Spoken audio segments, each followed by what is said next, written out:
মৌমিতাকে এমন ভাবে ধর্ষণ করা হয়েছে তার পেলভিসের হাড় ভেঙে গিয়েছে।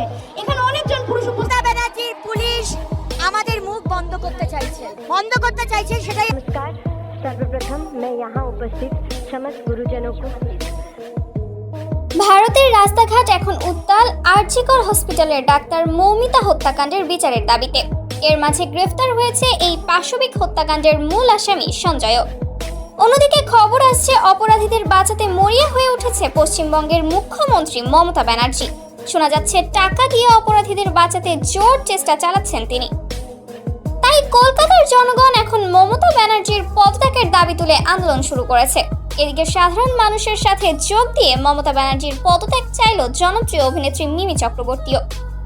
মিমি চক্রবর্তী জানায়, মৌমিতাকে কিভাবে ধর্ষণ করে হত্যা করা হয়েছে সেটা এখন পুরো পৃথিবী জানে। সবাই আসামিদের কঠিন শাস্তির দাবি তুলছে, কিন্তু আমাদের মুখ্যমন্ত্রী লেগে আছে টাকা দিয়ে ঘটনা চাপা দেওয়ার ধান্দায়।